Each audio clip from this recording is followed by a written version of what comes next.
decades lost beneath the ocean. One failed attempt. But this mission was far from over. Welcome to the most ambitious deep-sea salvage operation in history. I'm here at the Nextphase Process restoration facility. Every salvage mission begins here, in the archives. Our research team has spent months based in the last known position, ocean currents, and wreckage drift patterns. We've arrived at the coordinates. This is it. Somewhere beneath us, almost 4 miles down, lies a ghost from the past. There, do you see it? The sonar has detected something massive, over 800 feet long. The size, the shape, this could be it. It's confirmed. After decades lost to history, we've found her, an Essex-class aircraft carrier, one of the largest warships ever built. Our ROV is now descending nearly 4 miles down into complete darkness. It'll take over an hour to reach. There she is. But discovery is just step one. The real question is, can we bring her back? The answer involves the most Every detail matters when you're working 4 miles deep. Our team is mapping every inch of the wreck site. Currents, sediment. This isn't just a salvage operation. It's an engineering challenge unlike anything attempted before. Lifting a 30,000-ton warship. Meet the deep sea specialists, the only people on Earth trained to work at these extreme depths. They've spent years preparing. These aren't ordinary diving suits. Each one is a one-person submarine rated for extreme depth. The Nextphase Process. Oxygen system check, green. Life support is everything down there. These systems monitor oxygen levels and remove carbon dioxide. Final safety inspection. Every seal, every connection, every backup system is verified. Diver 1, comm check. Loud and clear. How do you prepare mentally for a dive like this? You trust your training, trust your equipment, and trust your team. We've simulated. The final briefing. Every diver reviews the mission plan one last time. Descent route, work assignments, communication. Triple verification on life-critical systems. The oxygen tanks carry enough air for 48 hours at depth, more than twice what's needed. This is it. 5 divers about to descend into an alien world where no human should survive. Prepare for water entry. Diver 1 descending. Diver 2 following. The descent begins. They'll fall for over an hour through complete darkness. At 15,000 feet, they've passed beyond the reach of sunlight forever. This is the Hadal Zone. My God. Surface, we have visual contact. She's magnificent. There she is. After 80 years in the dark. They're looking for structural members strong enough to bear the ship's weight during lift. After 80 years underwater, some steel may be... Every detail is documented. Hull integrity, stramage, areas of weakness, marine growth thickness, all... The marine growth is both a problem and protection. It's added tons of weight, but it's also protected the original... From up here, we can see everything they see. 5 camera angles, real-time data, constant communication. These images are priceless. The first detailed photographs of this carrier since she sank in 1944. Dive team, this is Surface. Routine check. Confirm status of all divers. Diver 1, all green. Oxygen at 78%. So can we lift her? Yes, but it's going to take every bit of our equipment capacity. The verdict is in, she can be lifted. Each lifting sling weighs over a ton and must be precisely positioned beneath the hull. This is the most dangerous work imaginable. Underneath 30 tons of steel, in pitch darkness. 6 slings, positioned with millimeter precision, designed to lift 30,000 tons evenly. Move the aft port sling forward 1 meter. Everything has a backup, and the backup has a backup.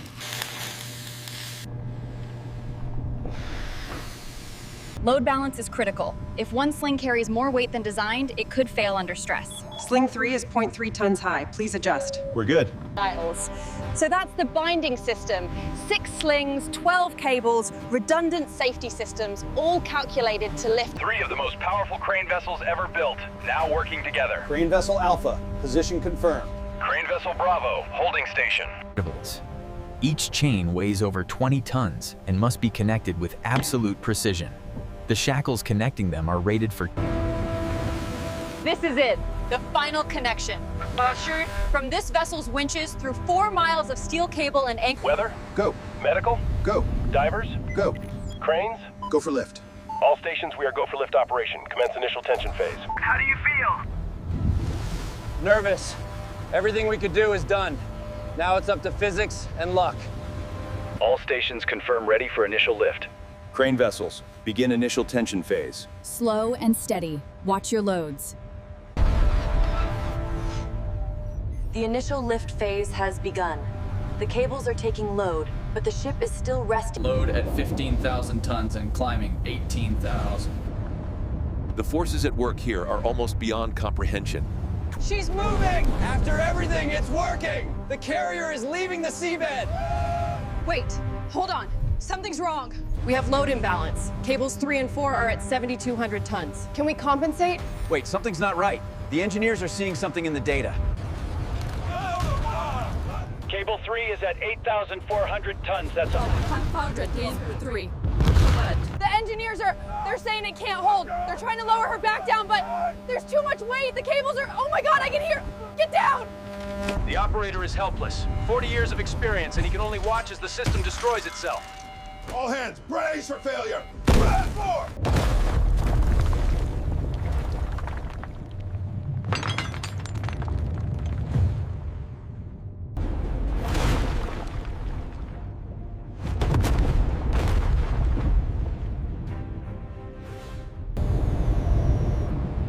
The seabed looks like a battlefield.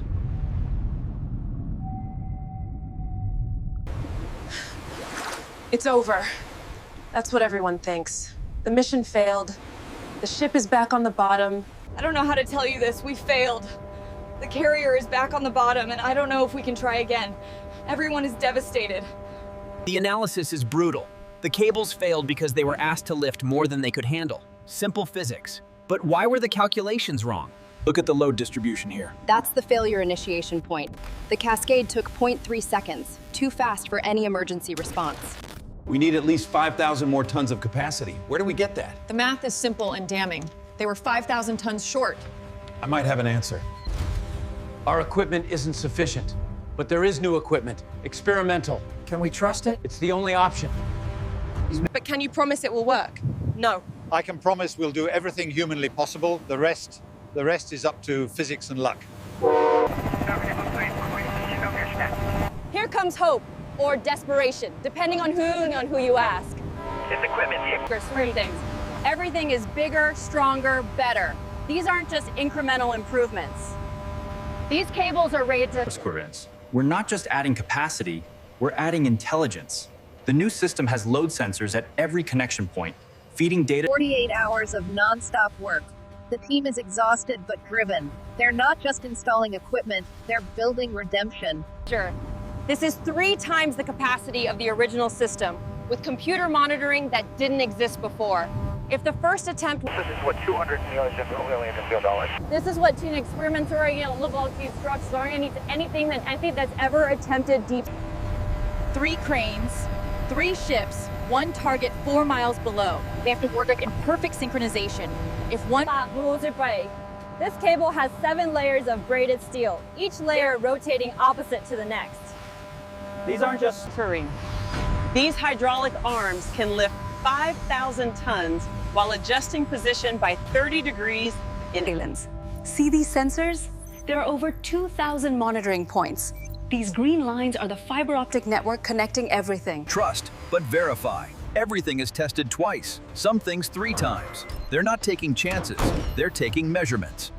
What if something happens that's not in the simulation? Then the AI makes its best decision based on the principles it's learned. At that point, we're trusting the machine. But I believe we can do this. The engineering is sound, the equipment is ready, the team is ready. Tomorrow, we try again. Questions? This is the morning. Everything we've worked for, everything we've learned, everything's down prepared, it's today. What are you thinking? That I get to do something no one else has ever done. That's worth the risk. They're going back down. Most people would never return to a place associated with catastrophic failure. But these divers are They're moving faster this time, not rushing, but moving with the confidence of experience. Sling Alpha positioning. Copy. Maintaining position for threading. This isn't just more connection points, it's smarter connection points. The computer optimized the exact position of... These cables are 50% thicker and 100% smarter than before. Every meter contains sensors. Every connection point is measured, analyzed, verified, and approved before they proceed. The tolerance is tight, within 2%. The data is good. Better than good, it's optimal. I've been documenting this operation for months, but this feels different. This is the moment everything was building toward. They're welding 4 miles underwater at pressures that would crush an ordinary person in milliseconds. 16 connection points, 16 critical inspections. Point 1, verified. Visual check complete, no defects. Point 2, verified. All clear from below. 12 hours of dangerous work in crushing pressure and total darkness are complete. Diver 1, all clear. Diver 2, all clear. All stations, this is command. Final go, no-go poll. Dive operations? Go. Engineering? Go. Crane Alpha? Go. Go. The second attempt begins. Everything is different this time. Crane Alpha, tension building nominal. All cables within tolerance. She's moving. After 80 years on the ocean floor, she's rising. She's lifting. Confirm movement. All cables holding. The cables are holding. The chains are holding. The system is working exactly as designed. What's different this time? Everything. She's climbing steadily. 17,000 feet, 16,000, 15,000. She's coming up. She's actually coming up. After the failure, after everyone said it was impossible, she's rising. I can't. There, the island superstructure. She's breaking surface. 80 years underwater ending right now. The flight deck, look at the flight deck emerge. She's up, fully surfaced. 30,000 tons of World War II history hanging in cables 4 miles above the ocean. She can't hang in cables forever. Too much stress on both the ship and equipment. These floating platforms will support. How secure is she now? She could ride out a hurricane on these platforms. She's not going anywhere except where we take her. Salt water is the enemy now. She's been in it for 80 years, but now that she's surfaced, the salt will destroy her faster than decades. This is the one. The impossible one. We succeeded! We respected nature and built systems that could adapt. This is the convoy that will bring her home. 200 miles to port, traveling at just 3 knots, taking over 60 hours. 200 miles to go. Halfway there. We can see port lights. She's almost home. She's entering port. People are lining the shore. Some are crying. Families of those lost. Now she's back. Now she'll be preserved. Now she'll story. This is why we risked everything for this moment. She fits. They calculated this months ago, but seeing it actually fit is overwhelming. This is where the next chapter begins. Every piece of equipment here is dedicated to one mission. Restore this carrier. How do you support a ship this size on land? Very Kelly, these stands are positioned at the ship's original. Restoring a warship requires equipment most people never see. Tools designed for the impossible task of... Look at that, 80 years of corrosion removed, revealing what's underneath. This is treat the entire hull. This ship was built with techniques from the 1940s. We have to understand those techniques to repair her. Here it is. They're not just painting her, they're restoring her authentic appearance while using modern coatings that will protect her for another 80 years. We're treating this like an archaeological site. Every object we recover tells a story. All of it will be preserved and displayed. Worth it? Absolutely. Because some history can't be measured in money. It's measured in memory, honor, and inspiration. Day 1 of restoration. 3 years of work ahead. Every person here knows they're part of something bigger than themselves. This section this morning, unrecognizable. This section now, you can see the hull plates, the rivets, the structure. How do you decide what to preserve versus repair? If it's historical damage, battle damage, for example, we preserve. They're bringing this deck back to how it looked in 1944. Every line, every marking, every detail, authentic. 3 years, thousands of workers, millions of hours, and she's almost ready to tell her story to the world. Thank you. They're not just building a museum ship, they're creating an experience. When visitors come aboard, they'll walk where these sailors. This is the end of the recovery mission and the beginning of the memorial mission. This carrier, lost for 80